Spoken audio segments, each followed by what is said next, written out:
So I'm out here near the Hudson River, and I'm out looking for a silver mine. And this silver mine, I can't use LiDAR to find it because the New York State LiDAR is terrible. It's not accurate like the Connecticut LiDAR. It's really low resolution. So I did find an old newspaper article from 1915 that talked about the discovery of this mine, which was once lost.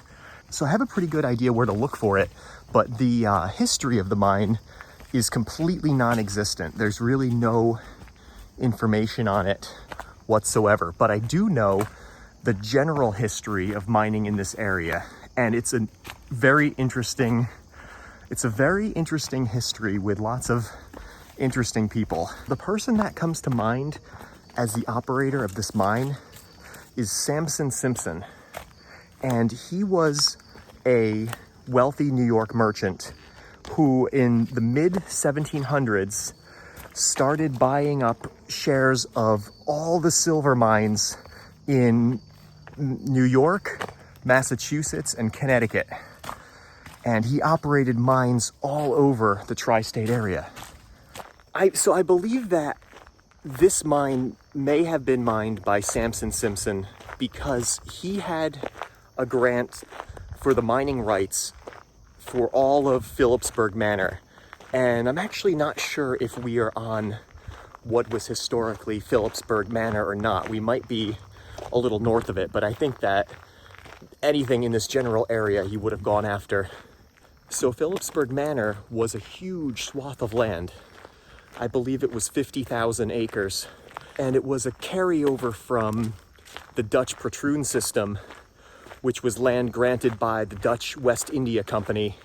And when the British kicked the Dutch out of New York in 1664, they had these estates available, which they called manors, and the Phillipses were the lords of the manor. And it's crazy to think, we're here in New York and there was a lord who had 50,000 acres of land. But that land was available for mining by Samson Simpson. Okay, we'll get back to the story of the mine in a second because I think I just found the site. It's hard to tell. Some sort of old road right here.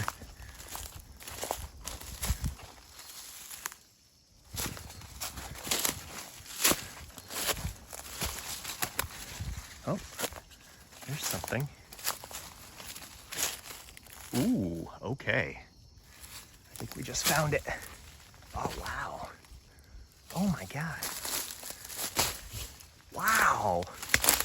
That's actually pretty big. Look at that. And it's dry. That's the best part. We're in some sort of drought right now. Wow. Oh, look at that.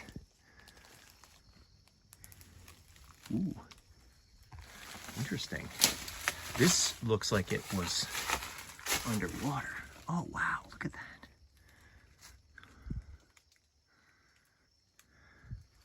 All right, let's take a look.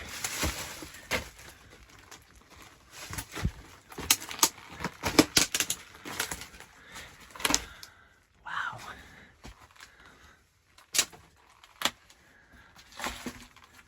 Ooh, what's down there? That looks like it keeps going. This is really strange rock. I've never seen anything like this. It doesn't look anything like the silver mines I've seen previously. This is really weird. Does it keep going though? It does! Oh my God, it keeps going! This is baffling. It doesn't even look like a mine. It looks like a cave.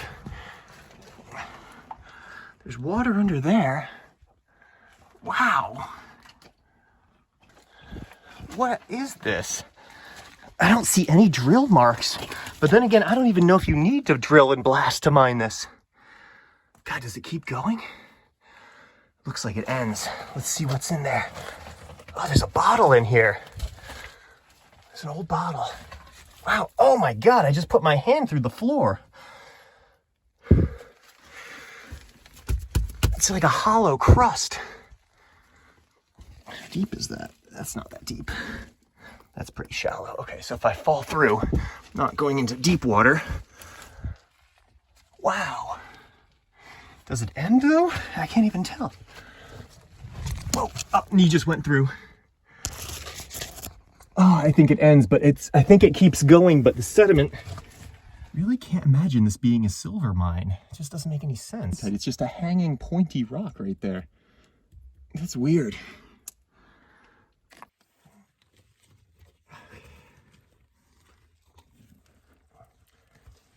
Back to the water.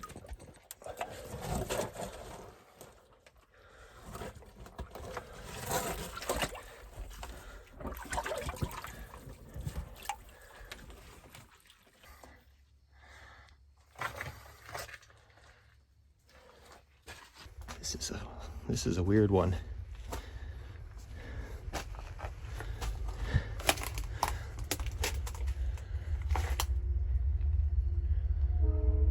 Yeah, I don't see any vein.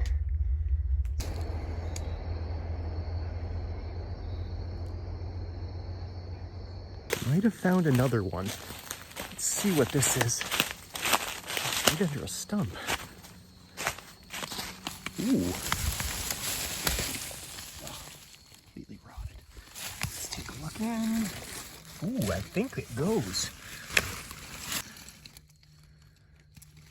How far back does that go?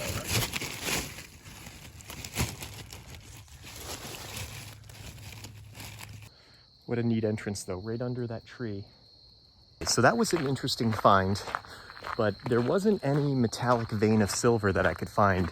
Maybe these mines contain native silver, and it's just a very different type of mine than I'm used to seeing. I know that native silver was being mined just downstream on the Hudson here in what is today Sing Sing prison.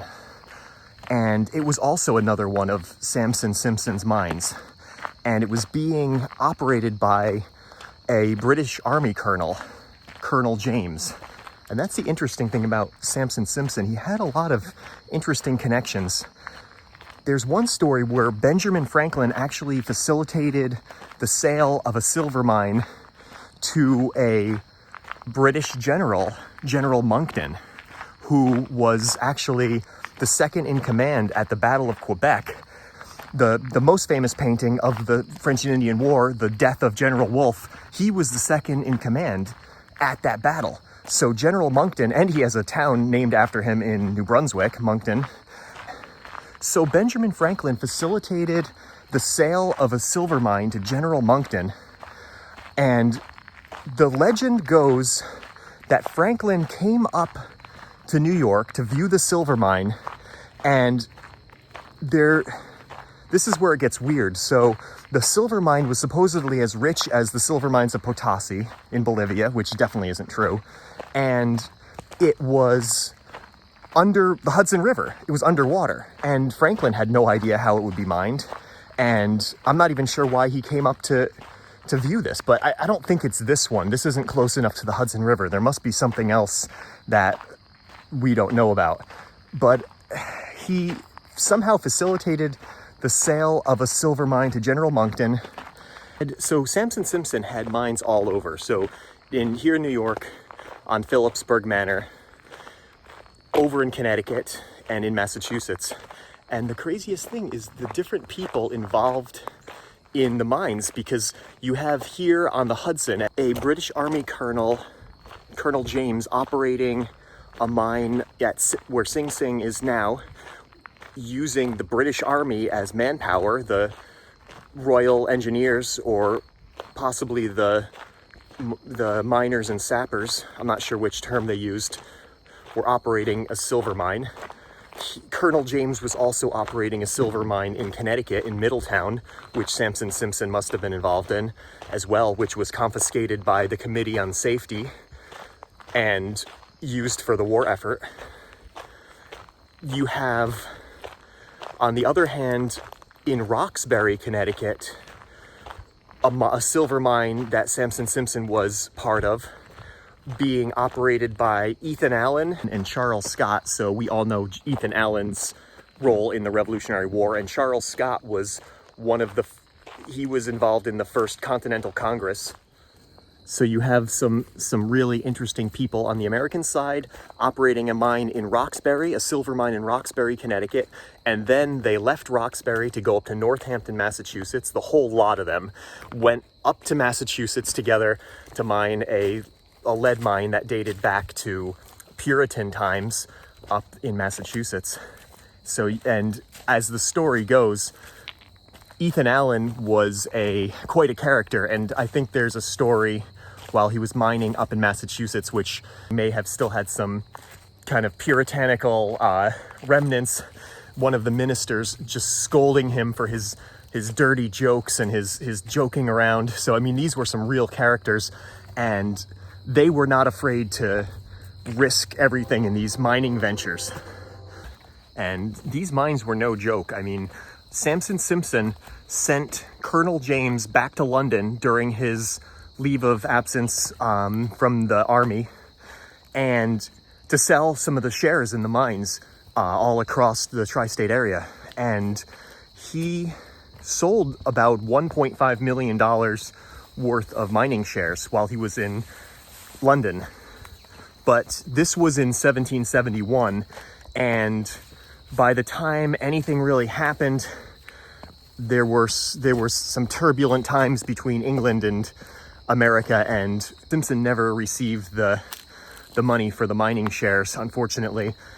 So Samson Simpson actually died in 1773, before the outbreak of the Revolutionary War. So I know that he was supposedly a very liberal person. He was a Jewish merchant in New York City.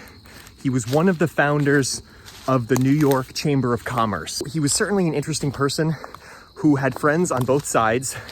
Colonel James, General Monckton on one side, and he had to have been friends with Ethan Allen and Charles Scott on the other side. I could just imagine him. I don't think he ever visited any of these mines, but if he did, I could imagine him sitting at a tavern with Ethan Allen, just talking mines, just talking about the political situation in New York City and in the more remote part of the colonies, and having an interesting discussion, and certainly a few glasses of ale.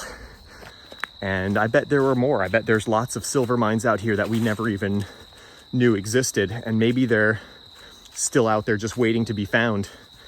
Just do a little digging and take a look in, and maybe there'll be a completely unexplored tunnel just waiting for us to find, with history that goes back to the Revolutionary War or before.